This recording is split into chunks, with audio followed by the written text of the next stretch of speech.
নমস্কার। এখন পাঠ করতে চলেছি বিখ্যাত সাহিত্যিক বিমল মিত্রের লেখা একটি ছোট গল্প মনু। সঙ্গে থাকুন। মহারাজ মনু শুধু রাজাই ছিলেন না, একাধারে বিরাট জ্ঞানী পুরুষও ছিলেন। জ্ঞান মানুষকে অহংকারী করে না, বিনয়ী করে। ক্ষমতা পেয়ে অনেক মানুষই বিবেক বিসর্জন দেয়। ক্ষমতার অধিকারী হয়ে মানুষ আমূল বদলে যায়। মহাভারতের শান্তি পর্বে পিতামহ ভীষ্ম বলেছেন, 14 বছর সন্ন্যাশ্রম পালন করলে যে পুণ্য সঞ্চয় হয়, 1 বছর সুখে প্রজা পালন করলে সেই একই পুণ্য সঞ্চয় হয়। কিন্তু মানুষ দেখেছে, রাজ্যের অধিকার পেয়ে রাজা অনেক সময় সুবিচার করতে ভুলে যায়। তাই ইতিহাসের পাতায় ঘন ঘন রাজা রানী বদলের অনেক নজির রয়েছে। মনু এমন একজন রাজা যিনি প্রজাপালনকে ধর্মপালন মনে করতেন। ইতিহাসে তার মতো রাজার দৃষ্টান্ত আর দুটি নেই। যে রাজ্যে সুবিচার নেই সে রাজ্যকে অরাজক বলে। প্রজারা যদি সুবিচার না পায় তাহলে সে রাজ্যে শান্তি থাকে না। রাজ্যের স্থায়িত্ব নির্ভর করে রাজার সুবিচারের ওপর। সুবিচারের অভাব হলেই রাজ্যের প্রজাদের মধ্যে বিদ্রোহ দেখা দেয়। তারা রাজাকে সিংহাসন থেকে তাড়িয়ে দেয়। এই বিচারের ব্যাপারে একবার মহারাজ মনুকে দারুণ বিভ্রাটের মধ্যে পড়তে হয়েছিল। তার ভূখণ্ডেরই এক প্রজার সঙ্গে আরেক প্রজার বিবাদ বেঁধে গিয়েছিল একদিন।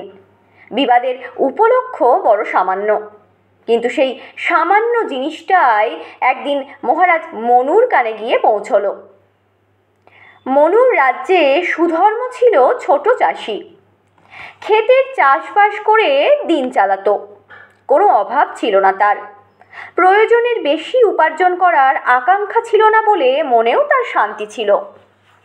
আর সৌম্য ছিল সুধর্মেরই প্রতিবেশী, সেও চাষি, পাশাপাশি বাড়ি। দুজনের বন্ধুত্বও ছিল যথেষ্ট। দেখা হলে দুজনকে দুজনেই নমস্কার করত, কুশল জিজ্ঞেস করত। পরস্পরের বিপদে আপদেও দুজনে দুজনকে দেখত। একজনের গাছের ফল পাকলে আরেকজনকে দিয়ে আসতো। বহুদিন ধরে পাশাপাশি বাস করার ফলে আত্মীয়ের মতন হয়ে গিয়েছিল তারা। একে মহারাজ মনুর মতো রাজা, তাই পরস্পরের সঙ্গে পরস্পরের প্রীতি, তার উপর সংসারের সচ্ছলতা, এ যেন কল্পনাও করা যায় না আজকাল। দেশে দুর্ভিক্ষ নেই, খাদ্যাভাব নেই, সুন্দর স্বাস্থ্য, সদ্ভাব থাকবে নাই বা কেন? কিন্তু হঠাৎ একদিন বিবাদ বাঁধল একটা সামান্য লাউ নিয়ে। হ্যাঁ, সোনা নয়, হিরে নয়, এমনকি মোহরও নয়, সামান্য একটা লাউ। এমন কতদিন কত লাউ সুধর্ম দিয়ে এসেছে সৌম্যর বাড়িতে গিয়ে। আজ কিন্তু লাউ নিয়ে মন কষাকষি শুরু হলো। শেষে মন কষাকষি থেকে বিবাদ, বিবাদ থেকে ঝগড়া মারামারি। ঘটনাটা ঘটেছে এইভাবে। একটা লাউ গাছ সুধর্মর বাড়ির উঠোনের এক কোণে জন্মেছিল। বেশ লকলকে গাছটা, নরম সবুজ, হাত বাড়িয়ে বাড়িয়ে এখানে ওখানে ঘুরে বেড়াচ্ছিল। তারপর যখন আর যাবার জায়গা পায়নি তখন মাচায় উঠিয়ে দেওয়া হয়েছিল। সেই বাঁশের মাচাতেও যখন আর ধরল না তখন পাশের সৌম্যর বাড়ির চালে গিয়ে উঠেছিল। মাচাতেও যেমন লাউ ফলেছিল, সৌম্যর বাড়ির খলের চালের ওপরও একটা লাউ ফলেছিল।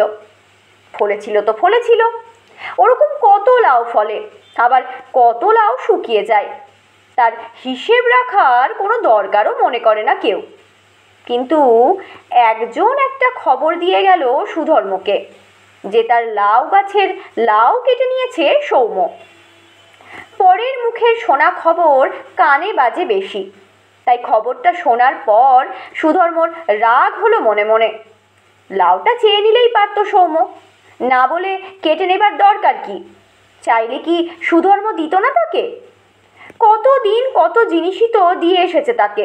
তবে সেদিন ঘুম থেকে উঠেই সোজা গিয়ে সুধর্ম হাজির সৌম্যর বাড়িতে। কি হে, আমার লাউটা চুরি করলে? সৌম্য অবাক। চুরি করলাম মানে?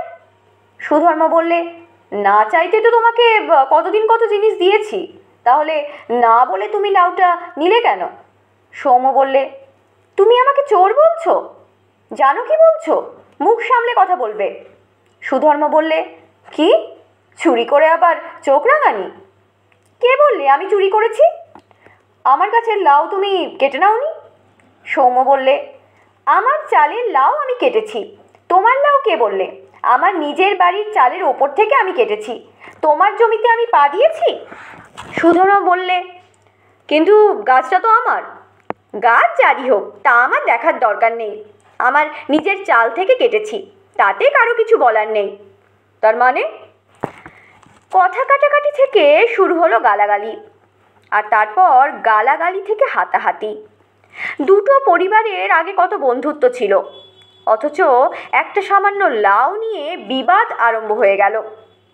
চিৎকার শুরু হলো দুপক্ষের, লাঠি বেরোলো, সরকি বেরোলো।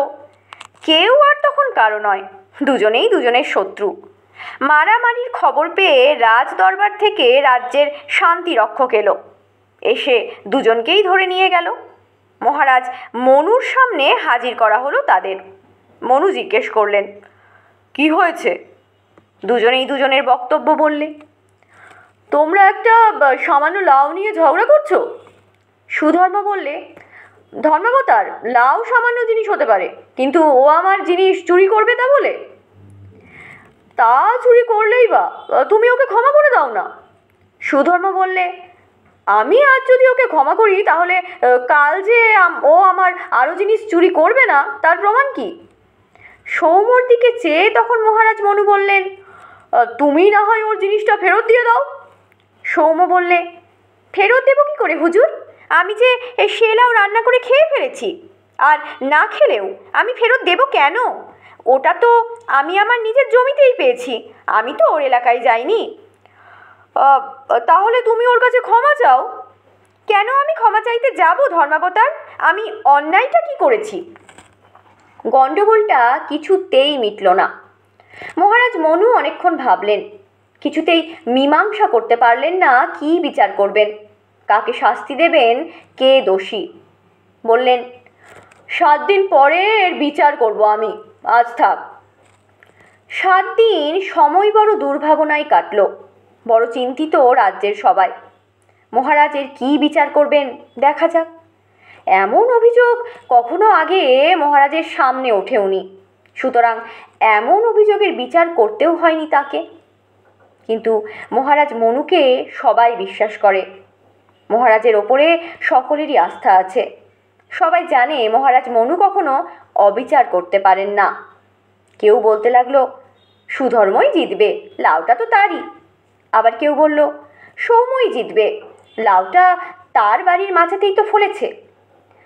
জল্পনা কল্পনা চলতে লাগলো দেশের মধ্যে। অত্যন্ত কঠিন সমস্যার সামনে দাঁড়াতে হয়েছে সকলকে। কেউ ঠিক বুঝতে পারছে না কোনটা ন্যায় আর কোনটা অন্যায়। 7 দিন পরে আবার মহারাজ মনু বিচারশালায় এসে বসলেন। শান্তিরক্ষকরা তার সামনে হাজির করলে সুধর্ম আর সৌম্যকে। মহারাজ মনু তাদের উদ্দেশ্য করে বললেন, আমার বিচারে সুধর্মই অপরাধী। সুধর্মর বাড়ির জমিতে গাছটা জন্মেছিল বটে, কিন্তু যখন ওটা সৌম্যর চালের উপর ফলেছে তখন ওটা ওরই। ওর কোনো অন্যায় নেই, ওকে গালাগালি করা তাই সুধর্ম ঠিক হয়নি। তারপর একটু থেমে বললেন, আমার বিধানে সুধর্ম শাস্তি ভোগ করবে। সৌম্যকে অন্যায়ভাবে অপমান করার জন্য সুধর্মকে আমি 4 মাস কাল কারাদণ্ড ভোগের আদেশ দিলাম। মহারাজ মনু সেদিনকার মতো উঠলেন। সভা ভঙ্গ হলো। এক পক্ষ তুমুল হর্ষধ্বনি করে উঠল, আরেক পক্ষ বিমর্ষ। রাজ্যের ভেতরে বাইরে নানা আলোচনা চলতে লাগলো। মহারাজ মনু যখন বিচার করেছেন তখন তাতে আর কোনো ভুল থাকতে নেই। সুধর্ম নত মস্তকে দণ্ড গ্রহণ করলে। মহারাজ নিজে বিচার করেছেন, সুতরাং তারই অন্যায়, সেই অপরাধী, তাতে আর কোনো ভুল নেই। সে অন্যায় করেছে, সে অপরাধ করেছে, সে হাসি মুখে দণ্ড নিতে প্রস্তুত হলো। কিন্তু মহারাজ মনুর মনে শান্তি নেই। দণ্ড দেবার পরমুহূর্ত থেকেই তিনি যেন কেমন অন্যমনস্ক হয়ে গেলেন। তার মাথায় চিন্তার পাহাড় নেমে এলো। তিনি খেতে পারেন না, ঘুমোতে পারেন না, কারোর সঙ্গে দেখা করাও বন্ধ করলেন। আত্মচিন্তাতেই কাটতে লাগলো তার দিন আর রাত।